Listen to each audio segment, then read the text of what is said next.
Under the ice of northern Greenland sits a city. A hospital, a chapel, a barber shop, its own nuclear reactor, abandoned exactly where it was built.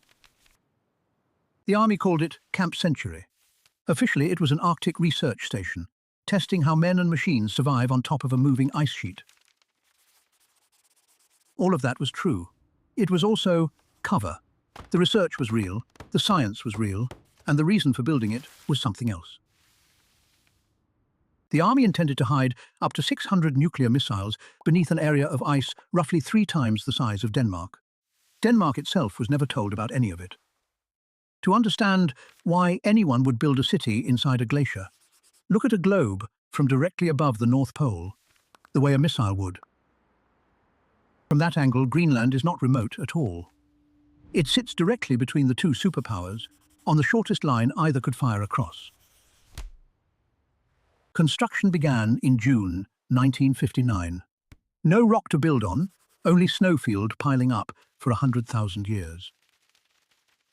So the engineers did not build on the ice at all. They cut down into it, roofed the cuts over, and let the weather bury the whole thing.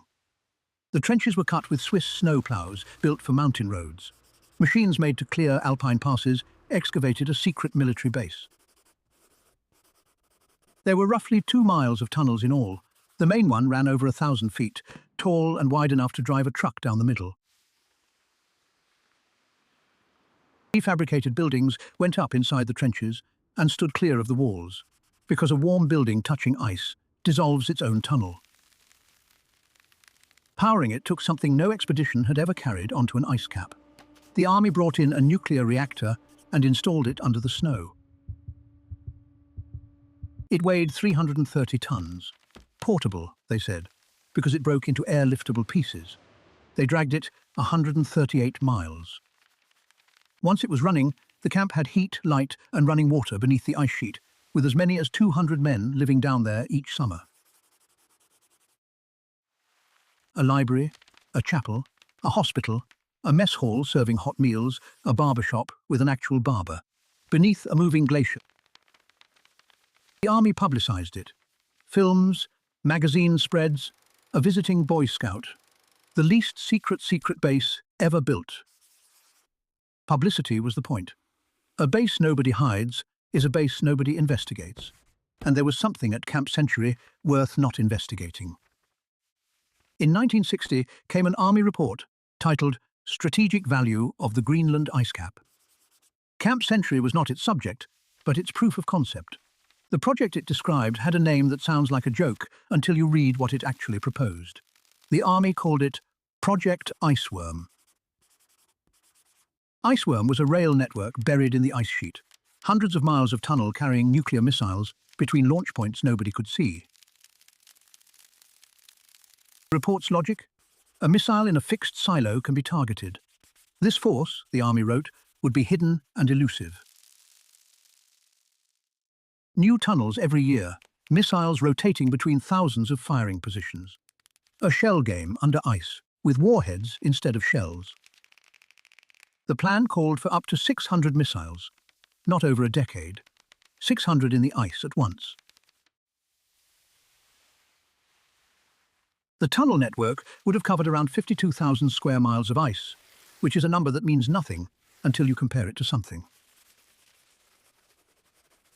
Roughly 3 times the size of Denmark, which matters because Greenland was Danish territory, and this was a Danish decision. Denmark had a standing policy: no nuclear weapons on Danish soil in peacetime, under any circumstances. Public, unambiguous, and stated repeatedly.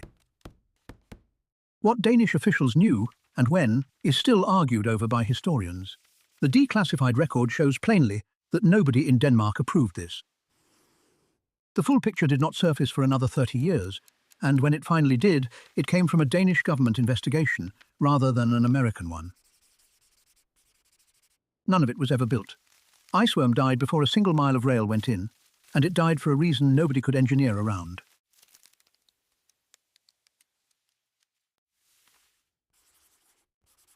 The engineers had treated the ice sheet as a solid, something you tunnel through like rock, and then rely on. An ice sheet is not solid. It is a very slow liquid, flowing downhill constantly, and it does not stop for architecture. The tunnels began closing almost immediately. Ceilings sagged and walls pressed inward until the corridors squeezed from rectangles into tubes. Within about 4 years, the main trench had compressed from both directions at once. Men who had walked upright through it were now ducking. Keeping the camp usable meant continuously milling the ceilings back off again.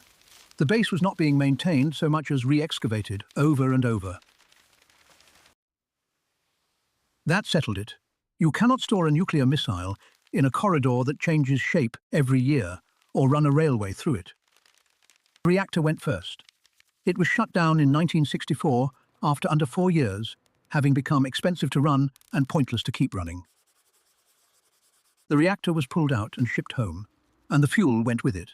Almost everything else stayed exactly where it was. By 1967, the army was finished. The camp closed, the men flew out, and decommissioning was minimal to the point of being notional.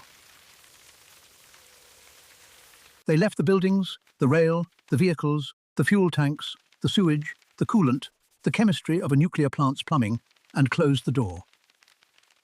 Then the snow did what snow does, layer after layer, until the camp men walked through lay more than 30 meters below the surface. The missile plan failed, the base failed, the reactor failed, which leaves the part that was only ever supposed to be camouflage. Between 1963 and 66, a small team did something nobody at the Pentagon cared about. They drilled straight down.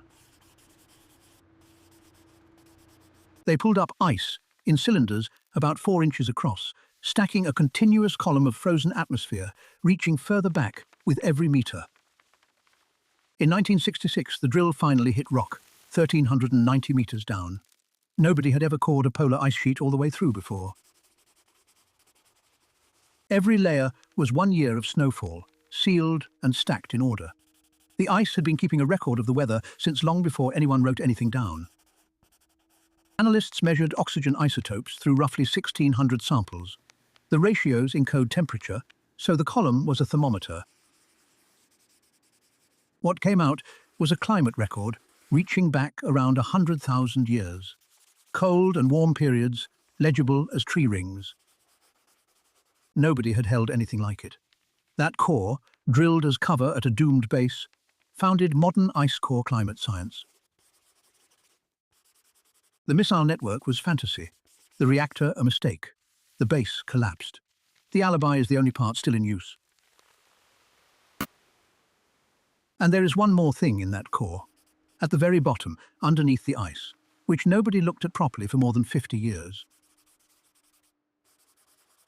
When the drill passed through the ice, it kept going, bringing up about 11 feet of frozen soil from under a mile of glacier. Nobody wanted it. The ice was the interesting part. The soil was catalogued, frozen, and then moved between freezers in different countries for decades. In 2017, somebody searching a freezer in Denmark found it by accident, glass tubes of dirt labelled Camp Century. Researchers thawed a portion of it and looked at it properly for the first time. What was in there was not sterile ground scraped clean by a glacier.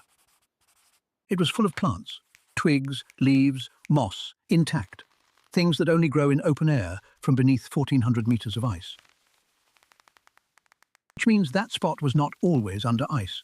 Within roughly the last 1,000,000 years, northern Greenland was bare ground, with living things growing on it. The Greenland ice sheet is not permanent. It has melted before, without any help from us. The evidence sat in a freezer. That matters, because everything the army abandoned down there is held in place by a single assumption, that the ice above it stays. A 2016 study modelled it. Under high emissions, that site starts losing ice within about 75 years, and what was buried surfaces. A base built to hide 600 missiles proved what undoes it. The ice does not stay. It kept a perfect record, including of itself.